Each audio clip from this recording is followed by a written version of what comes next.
ವೀಕ್ಷಕರೇ, ರಾಜ್ಯ ಸರ್ಕಾರಿ ನೌಕರರ 7ನೇ ವೇತನ ಆಯೋಗದ ಕುರಿತು ಇಂದಿನ ಈ ಒಂದು ವಿಡಿಯೋದಲ್ಲಿ ಪ್ರಮುಖ ಮಾಹಿತಿಯನ್ನು ತಮ್ಮೊಂದಿಗೆ ಶೇರ್ ಮಾಡ್ತಾ ಇದ್ದೀನಿ. ವೀಕ್ಷಕರೇ, ವಿಡಿಯೋನ ಸ್ಟಾರ್ಟ್ ಮಾಡೋದಕ್ಕಿಂತ ಮುಂಚೆ please like, share and subscribe to my channel.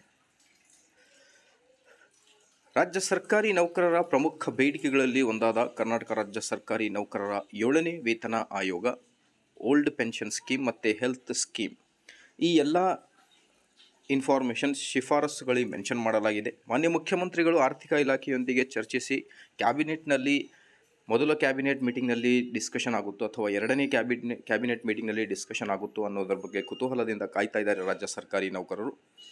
ಸಚಿವರು ಹೇಳಿರುವ ಮಾಹಿತಿಯ ಪ್ರಕಾರ ಇನ್ನೂ ಕೂಡ ಯಾವುದೇ ಚರ್ಚೆ ಆಗಿಲ್ಲ. ಬಟ್ ರಾಜ್ಯಾಧ್ಯಕ್ಷರಾದ CS ಷಡಾಕ್ಷರಿ ಸರ್ ಅವರು ಹೇಳಿರುವ ಮಾಹಿತಿಯ ಪ್ರಕಾರ ಚರ್ಚೆ ಆಗ್ತಾ ಇದೆ. ಸಿಹಿ ಸುದ್ದಿ ಬರ್ತಾ ಇದೆ. ರಾಜ್ಯ ಸರ್ಕಾರಿ ನೌಕರರಿಗೆ 7ನೇ ವೇತನ ಆಯೋಗದ ಅನುಷ್ಠಾನ ಜುಲೈ ಮೊದಲನೇ ವಾರ ಅಥವಾ ಜೂನ್ ಅಂತ್ಯದವರೆಗೆ ಅನುಷ್ಠಾನ ಆಗಲಿದೆ ಅನ್ನೋದರ ಬಗ್ಗೆ ಮಾನ್ಯ ಮುಖ್ಯಮಂತ್ರಿಗಳು ಭರವಸೆಯನ್ನು ನೀಡಿದ್ದಾರೆ ಅನ್ನೋದರ ಬಗ್ಗೆ ಮಾಹಿತಿಯನ್ನು ನೀಡ್ತಾ ಇದ್ದಾರೆ.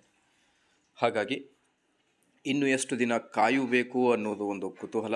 ಆದಷ್ಟು ಬೇಗ ಇಂಪ್ಲಿಮೆಂಟ್ ಆಗಲಿ. ಇದೇ ಥರ ಎಲ್ಲ ಇನ್ಫಾರ್ಮೇಷನ್ಗೋಸ್ಕರ ದಯವಿಟ್ಟು ವಿಡಿಯೋನ ಲೈಕ್ ಮಾಡಿ, ಚಾನಲನ್ನು ಸಬ್ಸ್ಕ್ರೈಬ್ ಮಾಡಿಕೊಳ್ಳಿ. Thank you.